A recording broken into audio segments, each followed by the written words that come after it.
Well, we've made it to week 3 in a series called Why. And if you're honest, when we've been in the book of Job, the book of Job's about pain. And I'm going to be really clear with you.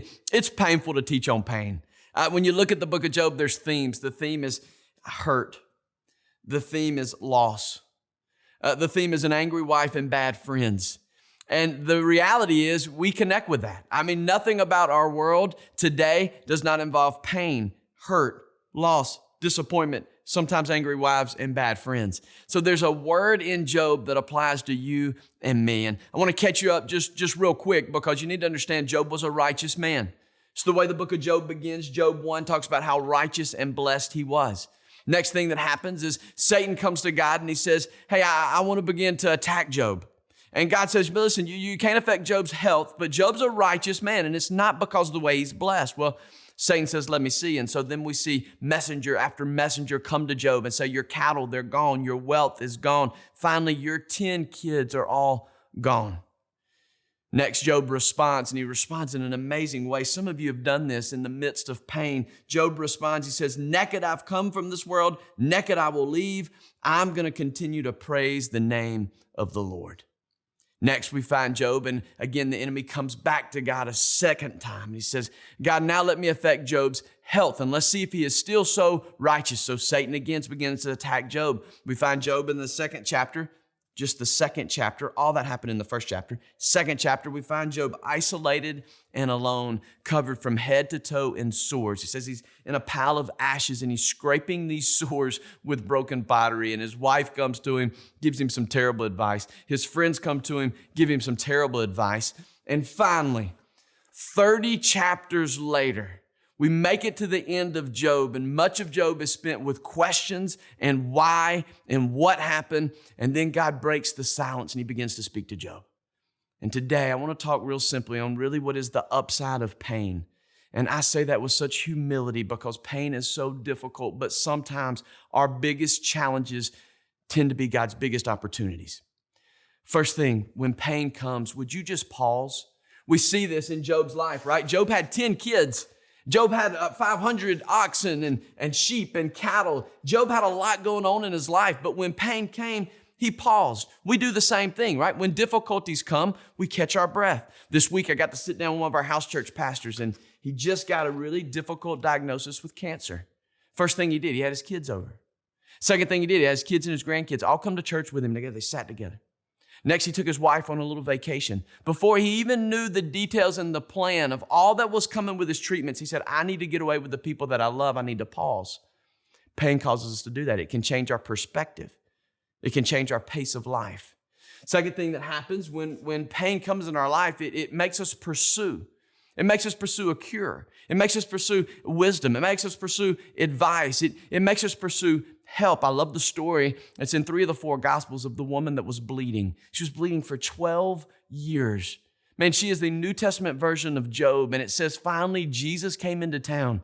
And in those moments when Jesus came into town, he was at the height of his popularity. Thousands of people were swarming around him in the streets. But he says he felt the tug on his robe of a woman.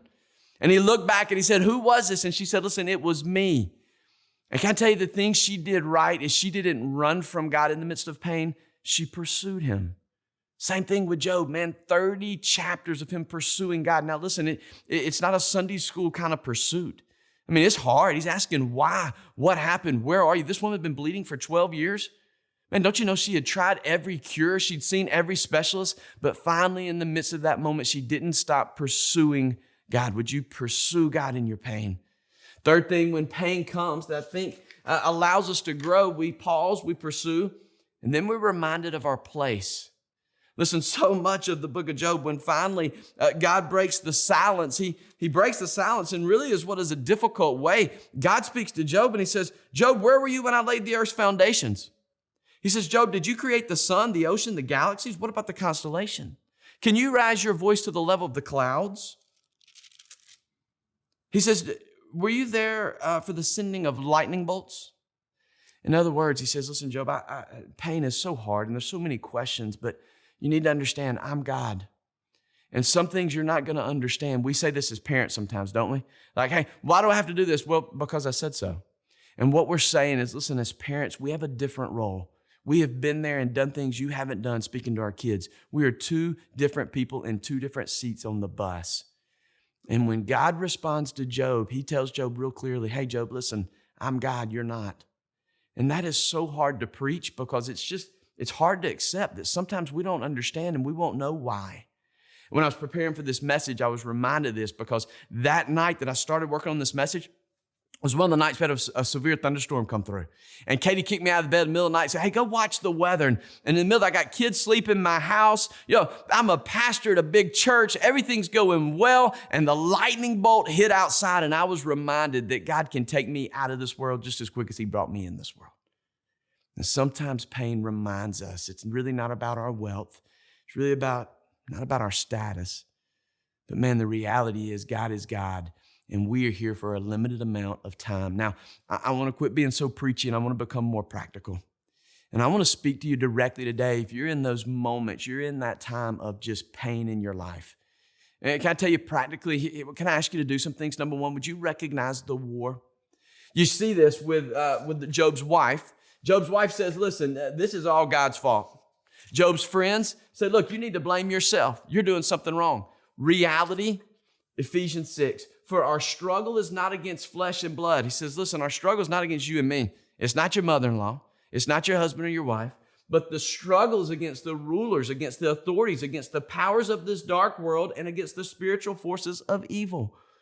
Recognize it. Listen, if you are trying to live a life where you are following Jesus, you are actively engaging in a war. Now, that's not good news. I mean, the enemy is after us. The good news is eventually we will win the war. But in this world, the gospel says expect difficulties. Recognize the war. Man, to live as Christ sometimes means the reality is we're in a battle. And I want you to keep battling, keep fighting. Old Testament, New Testament, current test, one thing is the same. The enemy comes to steal, kill, and destroy. Keep battling, recognize the war. Second thing, practical. Invite the right people into your war. Listen, when a storm comes, right, and we need people to go out and help, there's some people that we will call because we know they've got the right tools. And when they show up, they've got a chainsaw as big as I am, right? They've got a dump truck and they've got heavy equipment. Can I tell you, they are way more effective than someone with a rake and a sack lunch. We got to know who to call. Listen, if you're in that season, I know you want to be alone, but I got to tell you, listen, the number one tool of the enemy is isolation. Man, I know you feel like, and it is a reality that some people can't understand, but some people can.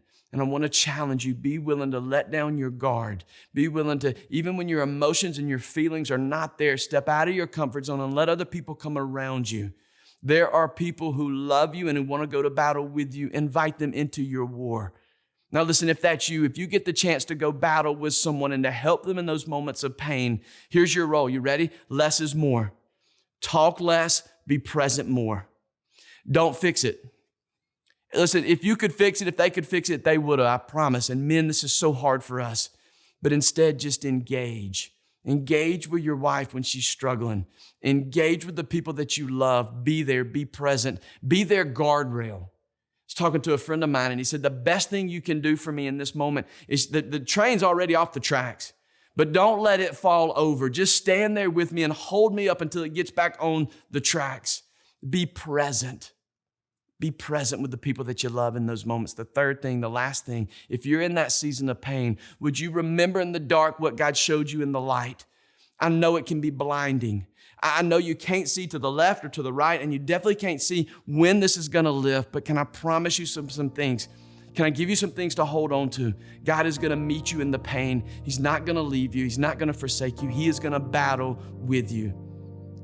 Much of the book of Job, God is silent, but in the end, God speaks. And I promise you today that God is not going to leave you. He's not going to forsake you. His mercies are new for you every day. Keep